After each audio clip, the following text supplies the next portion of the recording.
Buenas noches, hermanos. No os asustéis que he subido con dos Biblias, va a ser una sola predicación. Son solamente dos traducciones.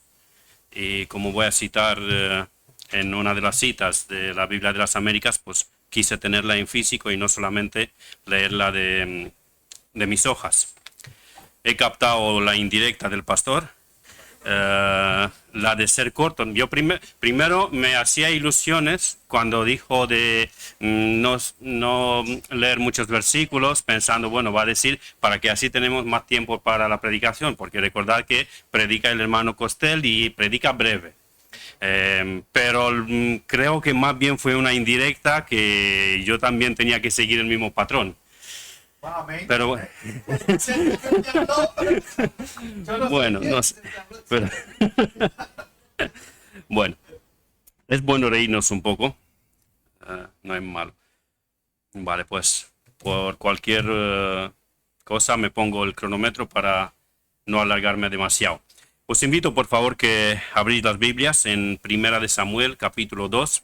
Vamos a seguir con nuestro texto. Primera de Samuel, capítulo 2. Vamos a leer los primeros 6 versículos. Y después, pastor, si nos puede guiar en oración, por favor. Primera de Samuel, capítulo 2, empezando con el versículo 1 hasta el versículo 6 incluido. Y Ana oró y dijo: mi corazón se regocija en Jehová, mi poder se exalta en Jehová. Mi boca se ensanchó sobre mis enemigos, por cuanto me alegré en tu salvación. No hay santo como Jehová, porque no hay ninguno fuera de ti, y no hay refugio como el Dios nuestro. No multipliquéis palabras de grandeza y altanerías. Cesen las palabras arrogantes de vuestra boca, porque el Dios de todo saber es Jehová, y a él toca el pesar las acciones. Los arcos de los fuertes fueron quebrados, y los débiles se ciñeron de poder. Los saciados se alquilaron por pan, y los hambrientos dejaron de tener hambre. Hasta la estéril ha dado a luz 7, y la que tenía muchos hijos languidece. Jehová mata, y él da vida. Él hace descender al Seol, y hace subir. Amén. Pastor. Padre, te damos gracias por tu palabra, porque viendo que ella es viva y eficaz y es importante para los vivos, podemos confiar, Padre, que ella irá y hará lo que tú quieres. Amén. Te pedimos que nuestros corazones fraternos se postren en esta noche delante de ti, no solo con el propósito de escucharte, sino más bien de obedecer. Amén. Ayúdanos y te pedimos que seas tú el que nos hables en esta noche, Padre. Santifícanos en verdad. Tu palabra es verdad. En el nombre de Jesús. Amén. Bueno, nos encontramos de nuevo con nuestra hermana Ana después de unas 6 semanas. Como ya le sabéis, en los 2 mensajes anteriores hemos intentado profundizar en uno de los misterios más grandes, majestuosos y preciosos de la palabra, es decir, la soberanía de Dios. Sí, lo dijo bien el pastor. Vamos a hablar de la soberanía de Dios una vez más. Por si alguien no ha estado presente en los mensajes anteriores y no entiende cómo hemos llegado de la oración de Ana a la soberanía de Dios, permitidme un inciso muy corto. No más tantito, como dicen por ahí. La oración de Ana es una oración con un contenido altamente doctrinal. Ella está alabando a Dios por sus atributos, por quien Él es. Y hemos avanzado en esa oración versículo por versículo, palabra por palabra, hasta que hemos llegado a la palabra Jehová, que es uno de los nombres de Dios. Este nombre engloba varios atributos de Dios. Es uno de los nombres con cual Dios se ha revelado en la Biblia. No es el único nombre que Dios tiene. No es el único con cual Dios se ha revelado en la Biblia. Dios se ha revelado con varios nombres, pero uno de esos nombres con cual Dios se ha revelado es Jehová. Y hemos intentado analizar, desglosar, entender mejor qué es lo que el Señor nos quiere transmitir por medio de esa palabra, qué nos quiere dar a conocer sobre Él mismo. Y hemos visto lo que engloba esta palabra, Jehová, hablando de los atributos de Dios, vale, sí, tenía que ponerlo en marcha, porque si no, no funciona. Vimos 4 atributos de Dios incluidos en esta sola palabra. Uno de esos atributos es la unicidad de Dios, la autoexistencia de Dios, la autosuficiencia de Dios y la soberanía de Dios. Definiciones muy breves. La unicidad de Dios, que Dios es único. No hay nadie como Él en ningún lugar, ni en el universo, ni fuera del universo, ni nadie. La autoexistencia de Dios es que Dios existe por sí mismo. Nadie lo ha creado, nadie le ayuda a existir. También a la autosuficiencia de Dios. Dios no necesita de nada. Él existe por sí mismo, es perfecto, es feliz, perfectamente feliz en sí mismo, no necesita de nada, no necesita de nadie. Y la soberanía de Dios, que Dios, en lenguaje coloquial, Dios es el jefe, es el que manda. Bueno, con la vida de Dios hemos intentado exponer un poco sobre cada uno de estos atributos, hasta que hemos llegado al atributo de la soberanía de Dios, con el cual nos hemos detenido un poco más por ser un tema más amplio y al mismo tiempo un tema muy desconocido. En la primera predicación hemos hablado de la soberanía de Dios en la naturaleza, en los gobiernos y sobre Satanás. Perdón, estos se han puesto al revés. Sí. La soberanía de Dios en la naturaleza, en los gobiernos y sobre Satanás. Y en la segunda predicación hemos hablado de la soberanía de Dios en la salvación. Esta noche, con la vida de Dios, expondré sobre la soberanía de Dios y la oración, y con este momento ya la hermana Miriam puede retirar la carta de reclamación que dijo que me lo iba a poner la vez anterior porque había dicho que hablaría de la soberanía de Dios y oración y la oración. Pues por favor, hermana, si quiere, pues puede retirar la denuncia, llegaremos a un acuerdo y veremos cómo lo haremos. Vale. La forma en la que expondré el mensaje de esta noche será de la siguiente manera. Recordaré cada uno de los puntos de los mensajes anteriores y trataré de explicar qué relación tienen estos con la oración. ¿Qué tiene que ver el hecho de la soberanía de Dios en la naturaleza y nuestras oraciones, la soberanía de Dios en el gobierno y nuestras oraciones, y así a continuar? La grandiosa doctrina de la soberanía de Dios no tiene muchos amigos hoy. En la sociedad impía, a pesar de que gozan de la revelación general de Dios en la naturaleza y en sus conciencias, es de esperar que aborrezcan esta doctrina, ya que son rebeldes desde su nacimiento y ciegos ante la majestad de Dios y del Evangelio de Jesucristo. Y lo único que les llama la atención, lo único en cual encuentran deleite, es el pecado. Es de entender que para los impíos es aborrecible esa doctrina. Pero lo que me cuesta mucho entender es el gran despliegue de energía que muchos cristianos derrochan en contra de la soberanía de Dios, en contra de esa doctrina. Eso es lo que me sorprende mucho, aunque yo fui uno de estos que estuve debatiendo contra esta doctrina. Como dije la vez anterior, con los labios le llaman el Señor.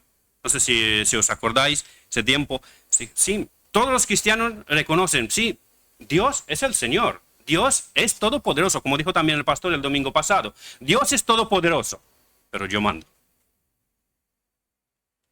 No es muy coherente. Y así está la iglesia de nuestros días, de tal manera que parecen ovejas sin pastor. No que no tengan pastor, sino que no se dejan pastorear.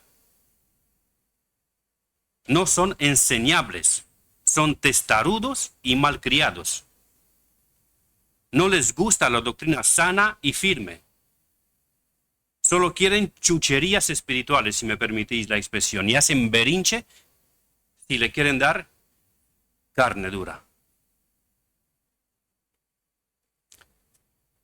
A ellos háblales de sanidades, háblales de prosperidad, háblales de que Dios te bendice, que te protege, que si hay 50 personas que quieren conseguir un trabajo y tú estás entre estos 50, te lo dan a ti porque tú eres el Hijo de Dios. Háblales de eso y vas a ser bien recibido. Pero háblales de que Dios es santo, de que Dios es justo. Háblales de la ira de Dios o de que Dios es celoso. Y ya no te van a recibir tan bien como si le hablarías de que Dios es amor, Dios es bondad, Dios es paciente. Y si llegas a hablarle de que Dios es soberano, eso ya ahí entramos en problemas.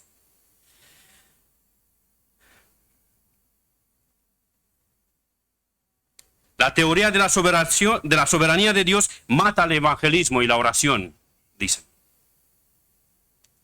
Si tú dices que Dios es soberano, entonces nadie va a orar y nadie va a ir a predicar el evangelio. No aceptan la revelación bíblica de que Jehová es Rey de reyes y Señor de señores. Por supuesto que no lo reconocen abiertamente, sino que siempre la negación viene envuelta en la ilusión del libre albedrío.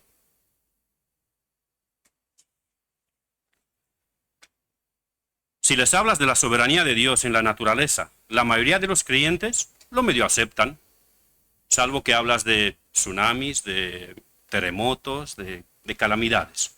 Si hablas de que Dios da sol y lluvia para que tengamos frutos y alimentos, sí, Dios es soberano. Pero si hablamos de calamidades, oye, como que me cuesta un poco entenderlo. Como que, permitidme el sarcasmo, como que le faltan algunas páginas de sus Biblias. Para probar lo afirmado, citaré un texto en la versión de la Biblia de las Américas, porque es una traducción un poco más fiel al original, incluso más que la versión que nosotros usamos, la versión Reina Valera, que de paso quiero aclarar que es una versión muy fiel, pero en algunos versículos, en algunos textos, la traducción de la Reina Valera, de la Biblia de las Américas es todavía mejor. Esta es la opinión de muchos hermanos de muy buena doctrina, de doctrina sana. Y por esto quiero citar este texto. Isaías 45, de 5 al 10.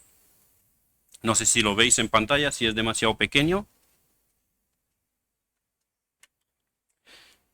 Isaías 45, del versículo 5 al versículo 10.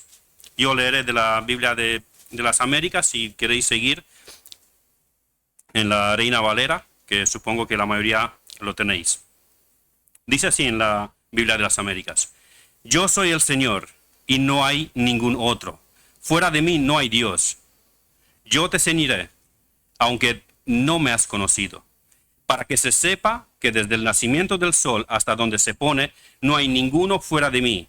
Yo soy el Señor, y no hay otro. El que forma la luz y crea las tinieblas, el que causa bienestar y crea calamidades. Aquí es sobre todo la diferencia. El que causa bienestar y crea calamidades. Yo soy el Señor, el que hace todo esto. Destilad, oh cielos, desde lo alto, y derramen justicia a las nubes. Abráse la tierra y dé fruto la salvación, y brote la justicia con ella. Yo, el Señor, todo lo he creado. Ay del que contiende con su hacedor, el tiesto entre los tiestos de tierra. Dirá el barro al alfarero: ¿qué haces? O tu obra dirá: ¿él no tiene manos? Hasta aquí el versículo 10, no, solamente hasta el 9. Dirá el barro al alfarero: ¿qué haces? O tu obra dirá: ¿él no tiene manos? ¿Él no tiene conocimiento? ¿Él no me hizo así? Absurdo. En el mismo texto de nuestra serie de mensajes, texto que hemos leído tantas veces, y quise terminar esta tarde la lectura con este texto, con este versículo, perdón. Primera de Samuel, capítulo 2, versículo 6, leemos lo siguiente. Volvemos a nuestro texto. Primera de Samuel, capítulo 2, versículo 6, que hemos leído. Jehová mata y él da vida. Jehová mata y él da vida. ¿Aún tenemos dudas sobre quién es el soberano en su creación? Entonces, si Dios es soberano en la creación, si Él controla la lluvia, el sol y el viento, el calor y el frío, la primavera y el otoño, el germinar de las semillas y el crecimiento de las plantas, ¿a quién deberíamos clamar por todo eso? A Dios. En la Biblia tenemos muchos ejemplos de cómo los hombres de Dios han reconocido que la naturaleza está en la mano de Dios y a Él clamaron por lluvia y alimento. Tomaré el ejemplo de Elías, que tanto lo conocemos, y en Santiago 5, 17 y 18 dice lo siguiente. Santiago capítulo 5, versículos 17 y 18.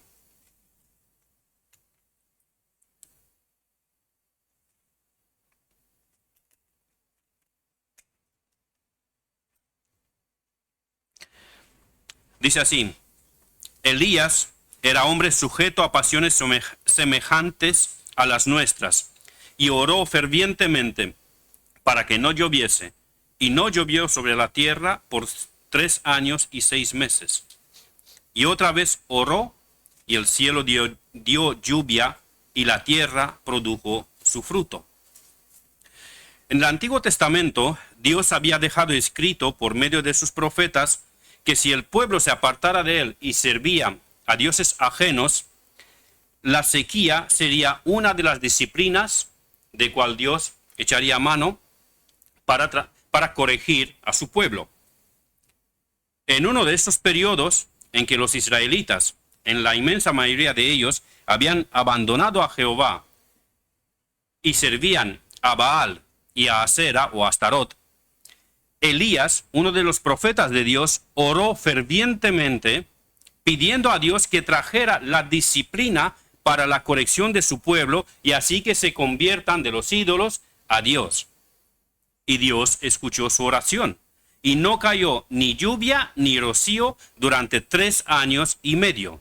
Solo una pequeña aclaración aquí. Cuando dice que no llovió 3 años y medio sobre la tierra, no se refiere a todo el planeta Tierra, sino que se refiere al territorio donde vivían los israelitas, al territorio judío. Porque algunas veces es necesario aclarar esto, porque palabras como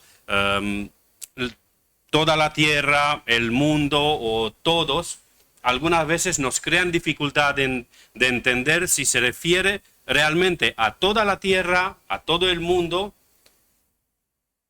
a todos, o se refiere a una superficie de tierra, a un gran número de personas, o a una gran variedad de personas.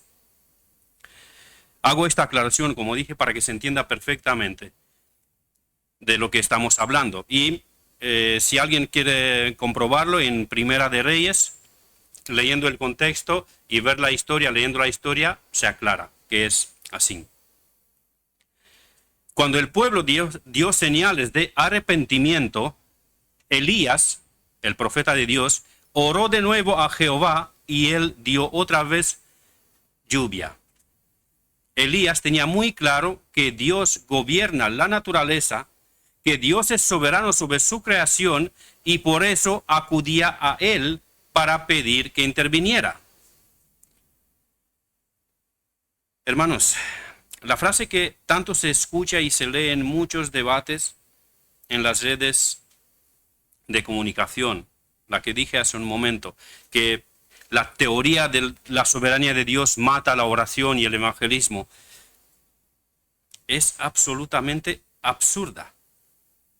Lo lógico y lo verdadero es todo lo contrario, porque sabemos que Dios gobierna y controla su naturaleza, su creación, por eso acudimos a Él.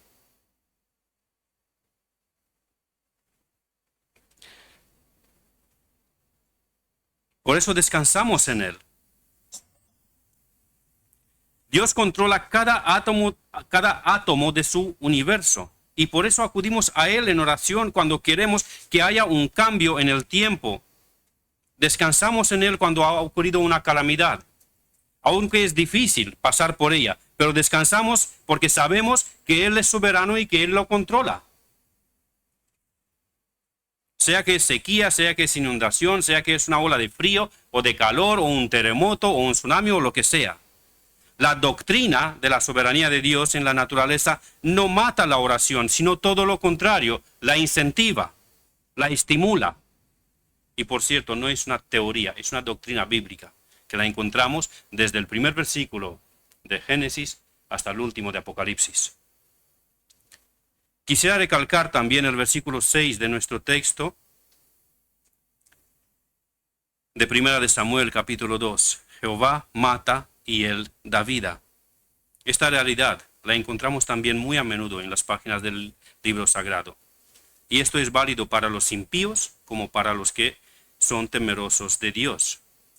Por ejemplo, en Egipto, los primogénitos de los egipcios fueron matados. Eran un pueblo impío y rebelde contra Dios. Pero también los hijos de Job murieron y no eran impíos y rebeldes contra Dios. Y en los dos casos se nos dice claramente que Dios fue el que hizo esto.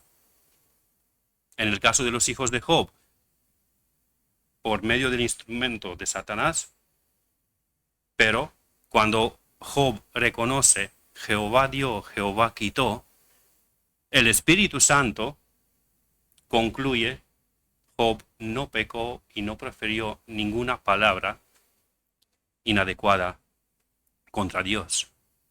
El Espíritu Santo confirma que Job lo entendió bien. No es que Satanás le quitó los hijos. Él entendió que el viento o Satanás o quien fuera un instrumento, pero que detrás de todo eso era la mano soberana de Dios que controlaba todo. Y él reconoce y adora a Jehová. Jehová dio y Jehová quitó.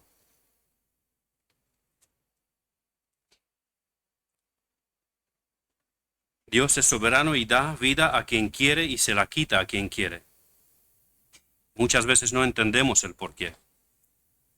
Y es una realidad muy delicada, muy sensible, pero ¿de qué otra manera podríamos encontrar consuelo sino en saber que nuestra vida y la de nuestros seres queridos está en las manos de nuestro Padre Celestial? Sabemos que Él es el dador y el sustentador de vida, y cada uno de nosotros viviremos el tiempo que el soberano ha determinado.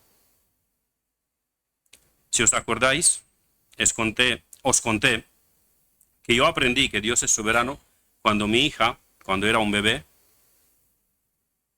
tenía esa enfermedad tan grave que necesitaba un trasplante de hígado. Y durante el proceso, que fue bastante largo hasta que se consiguió ese trasplante, muchas veces le pregunté a Dios en oración el porqué del asunto. Y siempre he entendido como respuesta de parte de Dios por medio de su palabra. No he tenido ni sueños, ni revelaciones, ni nada de eso, pero por medio de su palabra siempre he entendido como respuesta de parte de Dios: soy soberano, doy la vida a quien quiero y se la quito a quien quiero. Y tu deber es adorarme con gozo. Sea que le dé la vida a tu hija o que se la quite. Tu deber es adorarme con gozo. Y por supuesto, en todo ese proceso, la gracia y la consolación del Señor me acompañó en todo momento. Y creo que de igual manera ocurre con todos los hijos de Dios, porque Él es Dios de toda consolación. No hay consuelo en otra parte. Si Dios no hubiera sido soberano en ese aspecto, ¿qué consuelo tendríamos? ¿En qué descansaríamos? ¿Que estamos a merced de cualquiera?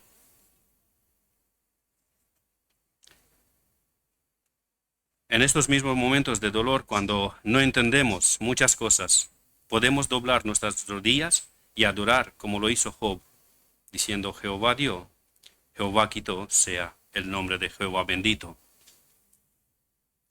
La oración y la soberanía de Dios en las autoridades y los gobiernos. Con respecto a la soberanía de Dios en las autoridades y gobiernos, ocurre algo muy parecido. No hay muchos cristianos que tengan muy claro ese concepto. Recuerdo que tenía antes un compañero de trabajo. Él decía que era evangélico, aunque pertenecía más bien a una secta. Y un día viene muy enojado, nos encontramos en el trabajo y estaba muy enojado. ¿Y qué te pasó? No, que esa guardia civil del demonio que me pusieron 2 multas. Pero, a ver, ¿qué pasó? ¿Qué fue? No, a ver, digo, tú no dices que eres evangélico. No, acuérdate, las autoridades son de parte de Dios. Dice, no, estas son del demonio. Estas no son del Señor. Digo, pero bueno, a ver, ¿por qué te han puesto 2 multas? Bueno, pues una me pusieron que conducía sin el cinturón de seguridad y la segunda que hablaba por teléfono. Ajá, vale, y eso es que son del demonio.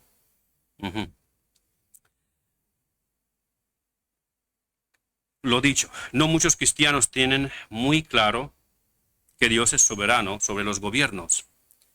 Si creyeran de todo corazón lo escrito en la Sagrada Palabra, no tendrían dudas al leer Romanos 13:1, cuando dice, sométase toda persona a las autoridades superiores, porque no hay autoridad sino de parte de Dios, y las que hay por Dios han sido establecidas.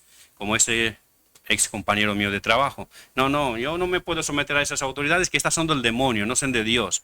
Bueno, pues son de Dios, y si hubieras obedecido no te hubieran puesto las multas. Nabucodonosor tenía una mejor teología que muchos cristianos hoy día. Él dice lo siguiente en Daniel 4, 34 y 35. Os dejo 2 segundos si queréis encontrar la cita.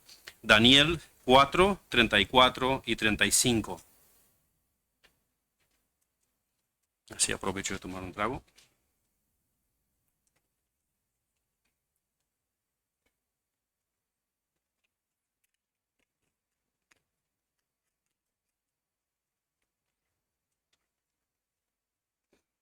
Dice así: Mas al fin del tiempo, yo, Nabucodonosor, alcé mis ojos al cielo, y mi razón me fue devuelta, y bendije al Altísimo, y alabé y glorifiqué al que vive para siempre, cuyo dominio es sempiterno, y su reino por todas las edades.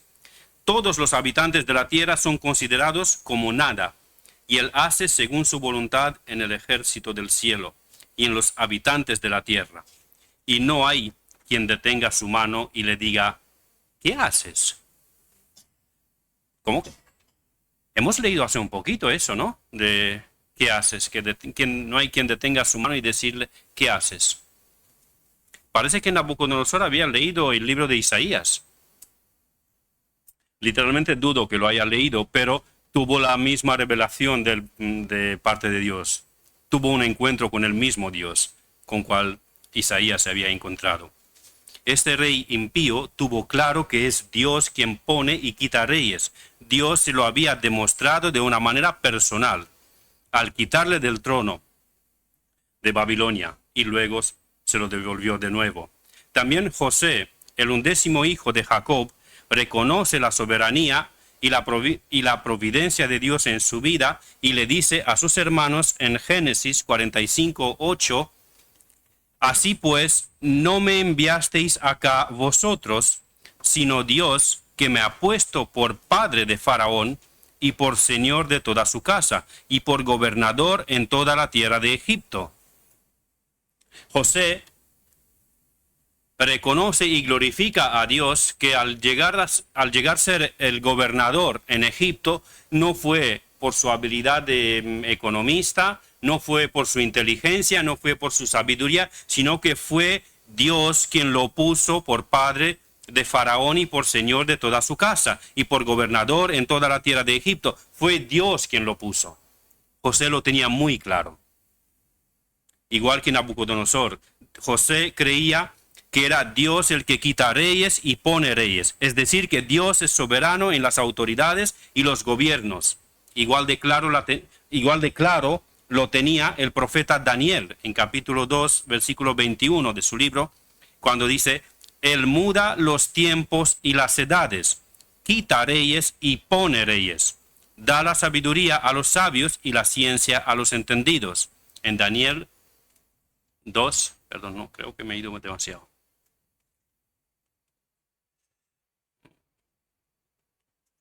No, esta cita me falta.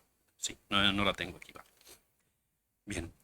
Daniel capítulo 2, versículo 21, si lo queréis buscar. Él muda los tiempos y las edades, quita reyes y pone reyes. Da la sabiduría a los sabios y la ciencia a los entendidos. Me lié pensando que la tenía también en diapositivas, pero no la tengo en diapositiva.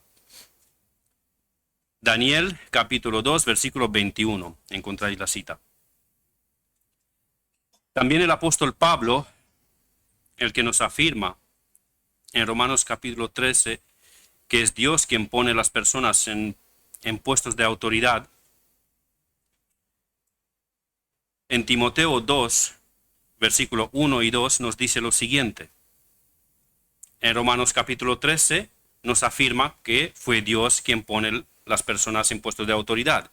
Y en Primera de Timoteo capítulo 2, versículos 1 y 2 nos dice qué tenemos que hacer nosotros con respecto a eso. ¿Cuál es ahora la relación entre la soberanía de Dios en las autoridades y la oración? Primera de Timoteo 2, versículo 1 y 2. Exhorto ante todo a que se hagan rogativas, oraciones, peticiones y acciones de gracias por todos los hombres, por los reyes y por todos los que están en eminencia, para que vivamos quieta y reposadamente en toda piedad y honestidad. Esta es la relación que yo encuentro entre la soberanía de Dios en las autoridades y la oración, orar por las autoridades.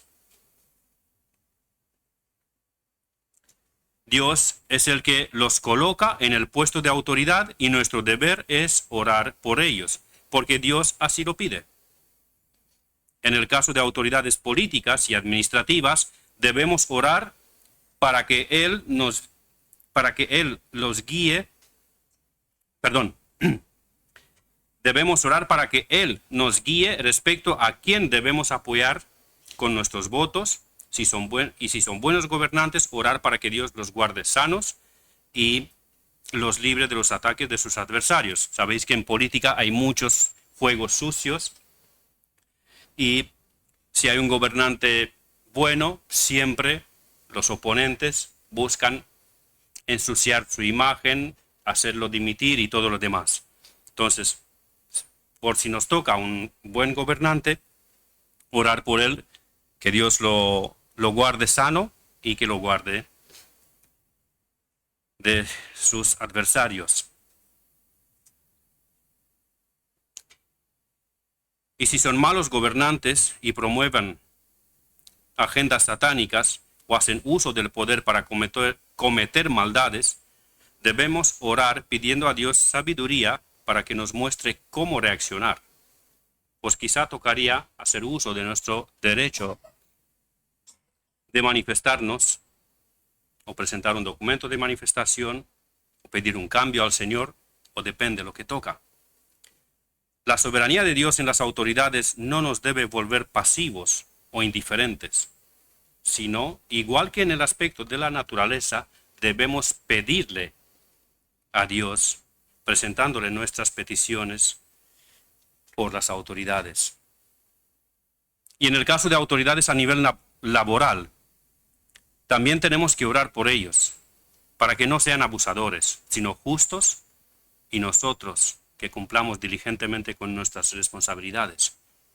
Y si nos ha tocado ser nosotros colocados en algún puesto de autoridad, tratar de ser justos con los que están debajo de nuestros cargos, debajo de nuestra autoridad.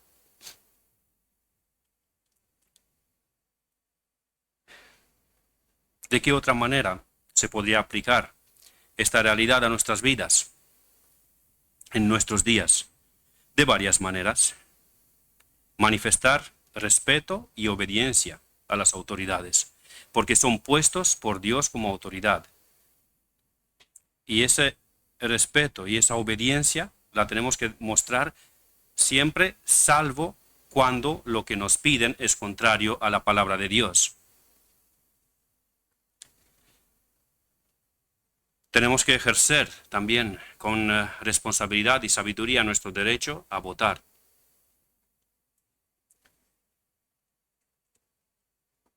También es nuestra responsabilidad informarnos y votar por el partido que menos ataca los principios cristianos y la palabra de nuestro Señor. Debemos someternos a las leyes impuestas por ellas siempre y cuando esas leyes no infrinjan los mandamientos de Dios. Pero, os quería dar un ejemplo, un caso concreto que a muchos nos duele y tratamos de esquivar: los impuestos.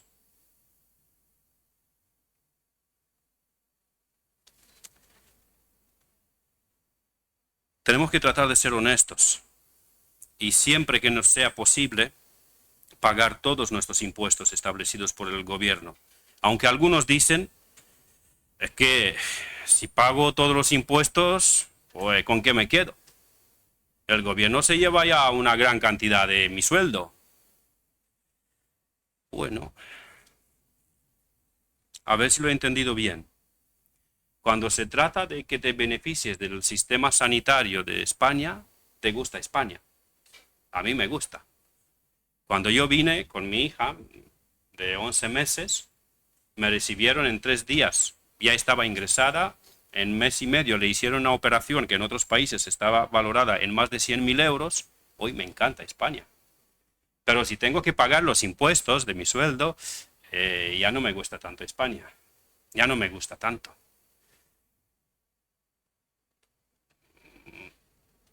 Es el sistema sanitario, si no me equivoco, creo que es el mejor del mundo, que tiene la mayor cobertura que cualquier otro país. Y en eso sí, me gusta España. Me gusta que la enseñanza es gratuita y me gusta un montón de cosas. Hay autovías como en pocos sitios hay en el mundo. Y muchas otras cosas. Pero pagar los impuestos no me gusta. Voy a citar a un hermano, no voy a decir el nombre de quién es. No sea que os enojéis también con él. Así si eso os enojáis solamente conmigo. Él dijo: ¿no te gustan las autoridades y sobre todo los impuestos en España?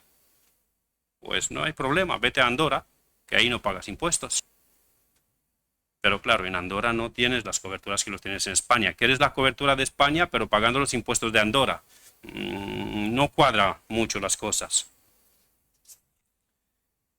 Cuando existe la posibilidad, porque hay situaciones en cual no te queda más remedio que trabajar en negro, o porque si no te mueres de hambre hasta que te salen los papeles, o lo que sea.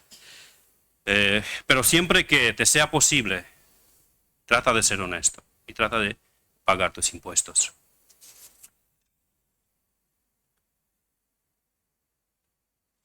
Cuando nos hemos beneficiado, y creo que muchos de nosotros nos hemos beneficiado de las ayudas en España, tanto del sistema sanitario, de ayudas sociales, cuando nos quedamos sin trabajo, cobramos un paro o un subsidio por desempleo o tantas otras cosas, ahí sí nos gusta. Pero cuando tengo que pagar los impuestos no me gusta. Pasamos al tercer punto, la oración y la soberanía de Dios sobre Satanás y los demonios. Se me va un poco el tiempo. Bueno, intento ir un poco más deprisa.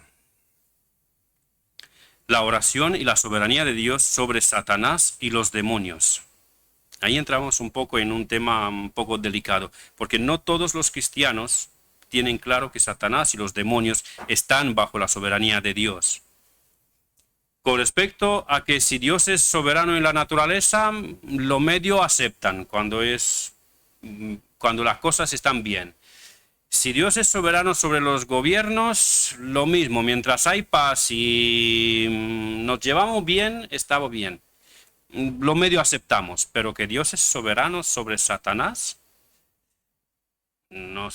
a muchos les choca un poco.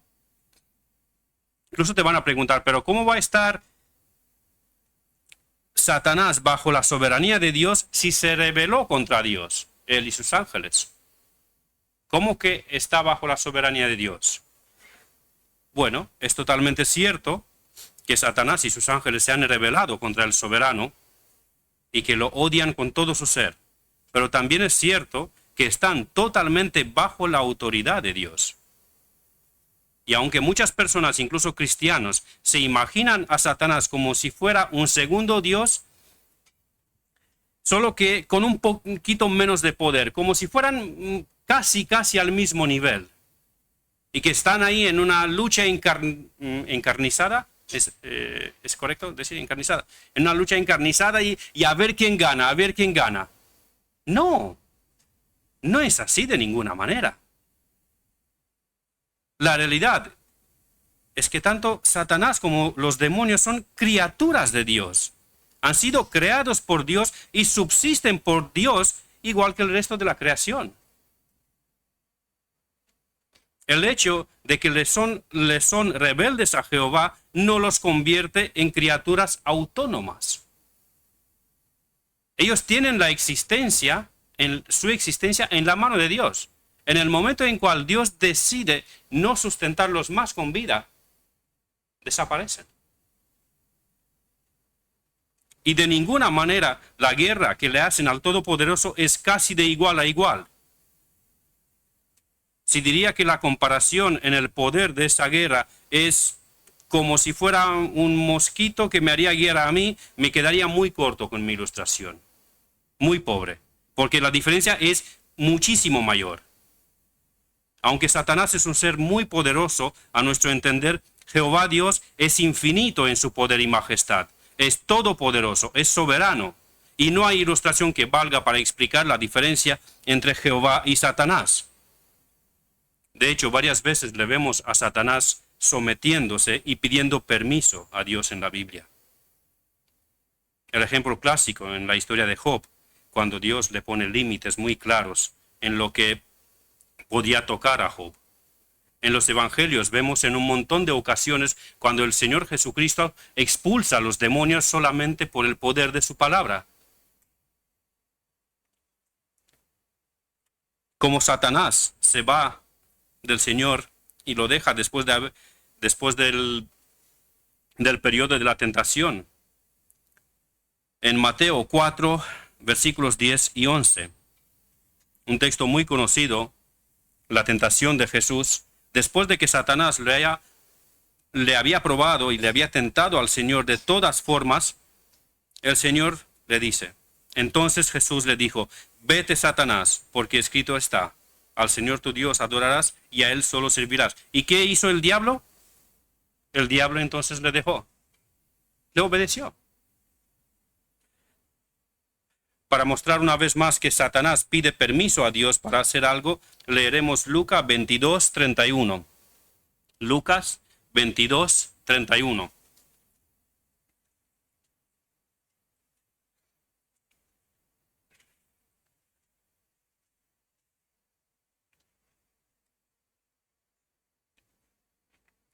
Dijo también el Señor, Simón, Simón, he aquí Satanás os ha pedido para zarandearos como a trigo.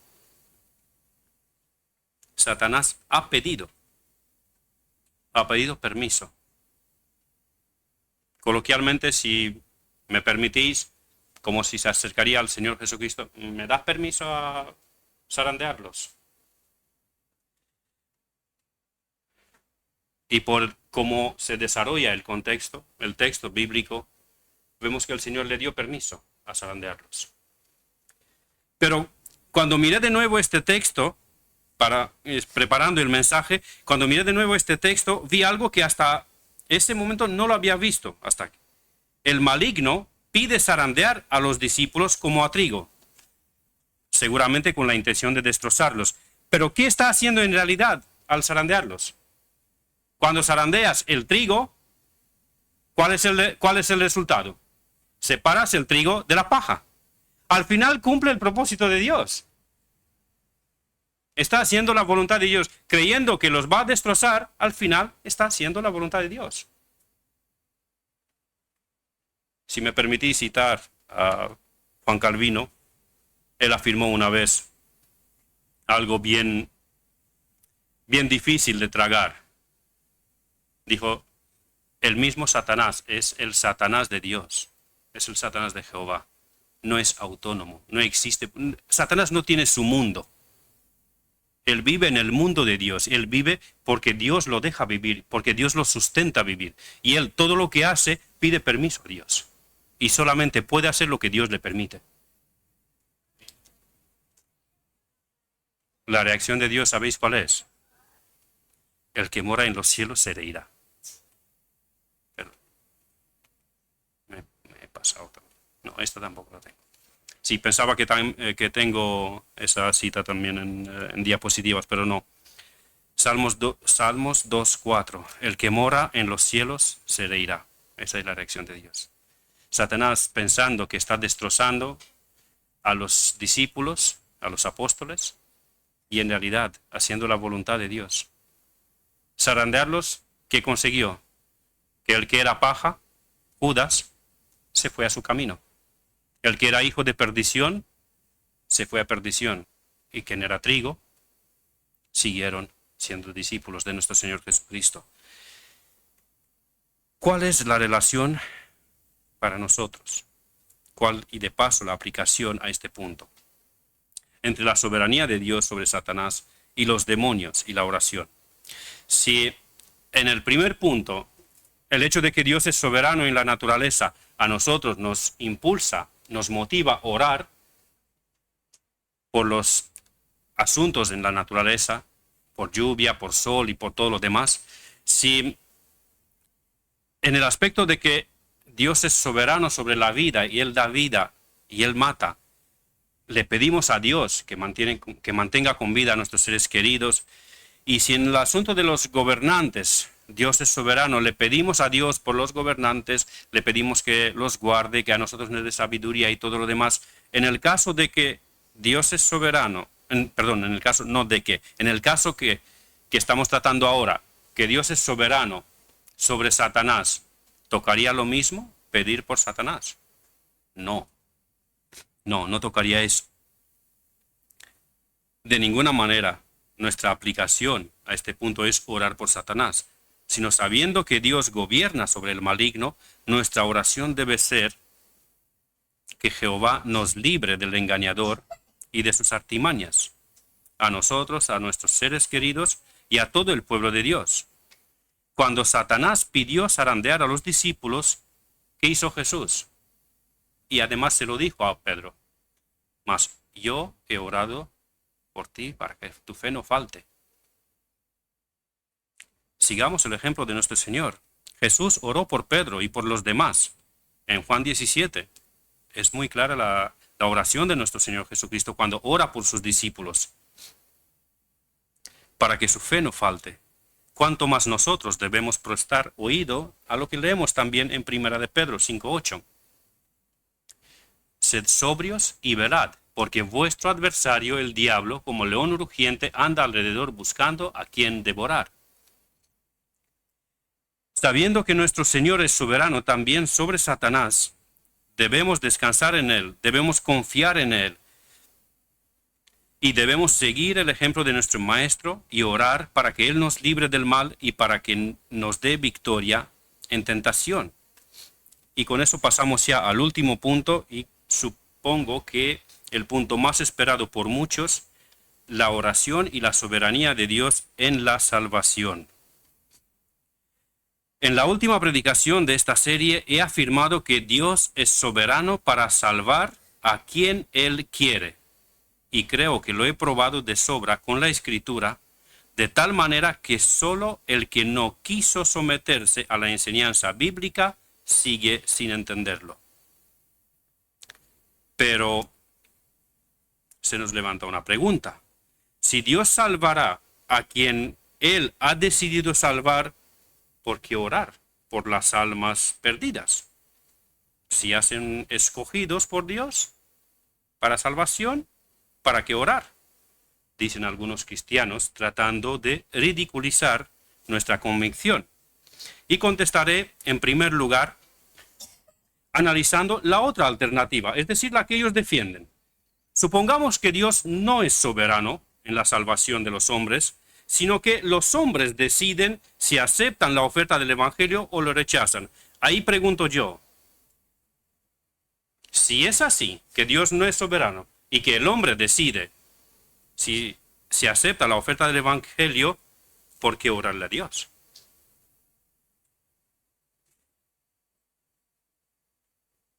En el caso de mi hija, por ejemplo, ella ahora pues se declaró atea.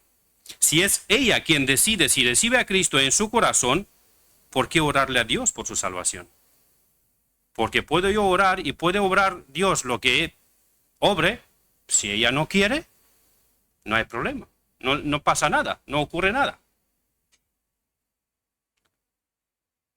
Si la salvación de mi hija depende de ella y no de Dios, no tiene ningún sentido orar por su salvación, porque Dios, según algunos, no puede hacer nada hasta que mi hija le da permiso. En segundo lugar, y al mismo tiempo como segundo argumento, os daré un ejemplo que ha pasado hace no mucho tiempo aquí en nuestro discipulado que tenemos los días domingo a las 10:30. Un día les pedí a los hermanos pensar en cómo orarían por un ser querido no salvo. Y os pido a vosotros también que penséis ahora. Pensad en alguien, en un ser querido. ¿Cómo oráis por él? En el discipulado, todos, sin excepción, hemos escrito algo parecido a eso. Que nuestra oración sería, Señor, ten misericordia en este caso de mi hija. Ábrele tú los ojos, atráela tú a ti, convéncela tú de pecado, justicia y juicio. Búscala tú con tu palabra, toca tú su corazón. Ninguno de todos que estábamos ahí, ninguno dijimos, ojalá recapacite y se dé cuenta. No. ¿Por qué? ¿Sabéis por qué oramos así? Porque en el fondo de nuestro corazón, regenerado, solamente si somos regenerados, sabemos que Dios es soberano para salvar a quien Él quiere. Y por eso acudimos a Él suplicándole que salve a nuestros seres queridos. El tercer argumento y contestación a esta absurda afirmación es el testimonio bíblico. Porque bueno, los primeros dos pueden ser válidos, lógicos, pero sobre todo, lo que tiene peso realmente es el testimonio bíblico. El apóstol Pablo, después de escribir bajo la inspiración del Espíritu Santo, quizá el texto más contundente que encontramos en la Biblia sobre la soberanía de Dios en la salvación, Romanos capítulo 9. Después de escribir Romanos capítulo 9, ¿sabéis cómo empieza Romanos capítulo 10? En Romanos capítulo 9, Pablo dice que Dios tendrá misericordia del que tenga misericordia. Se compadecerá del que Él quiere compadecerse. A quien quiere endurecer, endurece. Y si de la misma masa de barro quiere hacer un vaso de honra y otro para deshonra, ¿quién eres tú, el vaso de barro, para decir por qué me hiciste así? Y después de escribir esto, en Romanos 10:1, Pablo dice, hermanos, ciertamente el anhelo de mi corazón y mi oración a Dios por Israel es para salvación. O sea que bíblicamente la doctrina, no la teoría, la doctrina de la soberanía de Dios en la salvación no mata la oración, sino que después de que Pablo despliega esa doctrina, irrumpe en oración. Es todo lo contrario. Ciertamente, hermanos, el anhelo de mi corazón y mi oración a Dios por Israel es para salvación. ¿Por qué? Porque Dios los salva. No se salvan ellos, los salva Dios.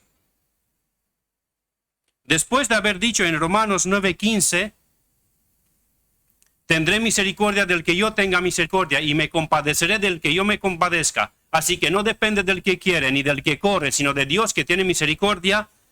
Pablo dice, hermanos, mi oración a Dios por Israel es para salvación. Después de decir, de manera que de quien quiere tiene misericordia y al que quiere endurecer, endurece, Pablo dice, mi oración a Dios por Israel es para salvación. Pablo dice que está orando por la salvación de los israelitas.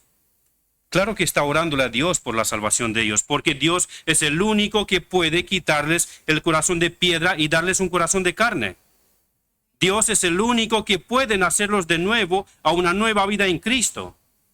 Dios es el único que puede resucitarlos espiritualmente, porque están muertos en sus delitos y pecados.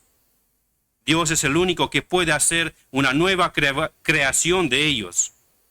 Solo Dios puede y solo Dios es soberano para hacer todo eso. ¿Cómo podría mi hija recapacitar en sí misma y volverse a Dios si ella está ciega? Ciega espiritualmente, me refiero. ¿Cómo podría mi hija escoger a Cristo si ella es esclava del pecado y de Satanás? ¿Cómo podría mi hija decidir volverse a Dios si ella está muerta en sus delitos y pecados? Solo Dios, que es soberano para salvarla o no, puede hacer esta obra en la vida de mi hija. Y he dado a mi hija como ejemplo, pero de la misma manera obra Dios en la vida de cada uno de sus escogidos. Así que en conclusión, la doctrina de la soberanía de Dios en ninguna manera mata la oración, sino todo lo contrario, la incentiva, sabiendo que es Dios quien hace salir el sol y quien da la lluvia. Sabiendo que Dios es el que tiene control sobre sabiendo que es Dios quien tiene control sobre nuestras vidas, porque Jehová mata y él da vida. Sabiendo que es Dios quien permite o impide a Satanás actuar, y sabiendo que es Dios quien tiene misericordia o endurece el corazón de los hombres, a él nos acercamos con confianza y seguridad. Y a Él le pedimos que tenga misericordia de nosotros, porque de Él y por Él y para Él son todas las cosas. A Él sea la gloria por los siglos de los siglos. Amén.